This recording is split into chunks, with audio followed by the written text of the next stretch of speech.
చేయటంలో సాటిలేని మేటినని విరవిగుతూ కనికాల భైరవా, శరీర ధారణకు ముందు ఈ సభకు కాస్త వినోదం చూపిద్దామా? ఒక్క క్షణంలో నీ శిరస్సు ఖండిస్తా.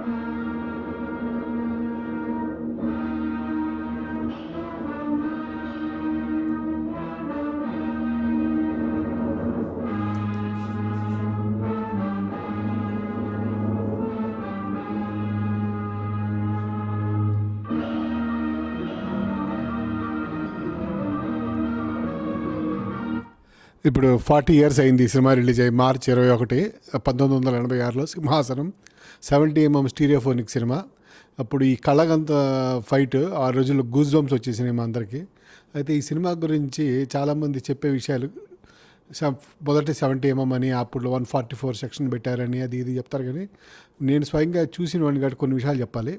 ఈ సినిమా అన్ని సెంటర్స్లోనూ 70mm ప్రింట్ రిలీజ్ అవ్వలేదు. రాజమండ్రిలో ఇది 35mmలో చూశాను నేను, ఇది చిన్న స్వామి థియేటర్లో. కాకపోతే ఇంకో విషయం ఏంటంటే ఈ సినిమా 100 రోజులు అన్ని సెంటర్లో ఆడింది, 40 సెంటర్లో ఆడింది.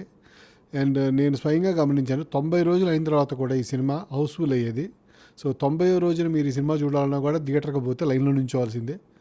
ఒక 20-40 మంది ఉంటారు క్యూలో నుంచొని వెళ్తే మీకు హౌస్ఫుల్ అయి ఉంటుంది సినిమా. సో అంత గొప్పగా ఈ సినిమా ఆడింది. సో ఈ సినిమాలో మీరు ఇప్పుడు చూస్తున్న ఈ ఫైట్, ఇది వీరు దేవగన్ మాస్టర్ కంపోజ్ చేశాడు. ఈ ఫైట్ చేసింది కూడా వీరు దేవగన్ అనుకుంటాను. అతను అజయ్ దేవగన్ యొక్క ఫాదర్ అతను. అయితే ఈ సినిమాలో ఇంకొక విషయం ఏంటంటే, ఇది యాక్చువల్గా రుద్రమదేవి స్టోరీ ఉంది కదా, ఆ రుద్రమదేవి స్టోరీని జానపదానికి అడాప్ట్ చేశారు. సో ఇందులో మీరు కృష్ణ వేసిన రోల్ చూస్తే గోనా సంథింగ్, ఇది అల్లు అర్జున్ వేసాడు చూసారు ఆ రోల్ ఇది. సో జయప్రద రోల్ అనుష్క వేసింది. సో అదే ఈ సినిమా. అయితే ఇంకా ఏంటంటే విశేషాలు, బప్పిలారి మ్యూజిక్. ఈ సినిమా హిందీలో సరిగా ఆడలేదు. ఇది ఒకటేసారి హిందీ తెలుగులో తీశారు. అంటే తెలుగులో ఒక సీన్ యాక్ట్ చేయగానే హిందీలో ఇంకో సీన్ యాక్ట్ చేసేవాడు జితేంద్ర వచ్చి. ఆ టైప్ ఆఫ్ డైరెక్షన్ హిందీలో సెట్ అవ్వలేదు. అది తెలుగు సినిమా చూసినట్టే ఉంది వాళ్ళకి. అందుకని ఈ సినిమా హిందీలో ఆడలేదు. బట్ తెలుగులో సూపర్ డూపర్ హిట్ అయింది. చాలా పెద్ద కలెక్షన్, 3 కోట్లు ఈ సినిమా బడ్జెట్. అయితే అంత డబ్బులు వచ్చేసినాయి తెలుగులో. అంత మార్కెట్ ఉంది కృష్ణకి. కానీ ఇంత సినిమా తీసిన కృష్ణకి ఆ తర్వాత ఏ పెద్ద ప్రొడ్యూసరు, ఏ పెద్ద డైరెక్టర్ కూడా కృష్ణ దగ్గరికి వెళ్ళి డేట్స్ అడగలేదు. ఎవరు రాఘవేంద్రరావు, కోదండరామిరెడ్డి ఎవరు కూడా కృష్ణతో సినిమాలు తీయలేదు. ఎందుకంటే కృష్ణ గారు ఎన్టీఆర్కి ఆపోజిట్ స్టాండ్ ఉండేవారు కాబట్టి. ఈ ఎన్టీఆర్కి చెంచాగిరి చేసే రాఘవేంద్రరావు, అశ్వని దత్తు, కోదండరామిరెడ్డి వీళ్ళు ఎవ్వరు కూడా ముఖ్యమంత్రి వైపు ఉన్నారు కానీ కృష్ణ వైపు రాలేదు.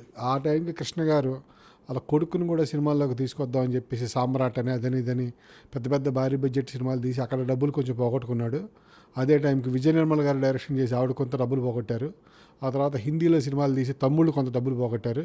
అందుకని సొంతంగా ఇలాంటి పెద్ద సినిమా కృష్ణ గారు మళ్ళీ తీయలేదు తాను నిలబెట్టుకోవడానికి. కొడుకుదిద్దరు కాపురు ఇవన్నీ హిట్టైనా కానీ అవి ఇంతలాగా పాపులర్ పెద్ద సినిమాలు కాదు.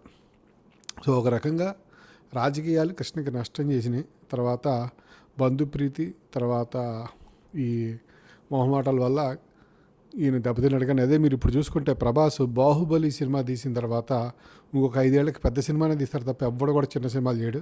కానీ కృష్ణ గారి మటుకు సింహాసనం వచ్చాక చాలా చిన్న చిన్న సినిమాలు యాక్ట్ చేశాడు. చిన్న డైరెక్టర్లకి అందుబాటులో కూడా ఉన్నాడు. ఇక చిన్న సినిమా పెద్ద సినిమా కాదు, ఈ సినిమాకి రీచ్ ఆయనకి 98% ఆఫ్ ఆంధ్ర పాపులేషన్ ఈ సినిమా చూశారు.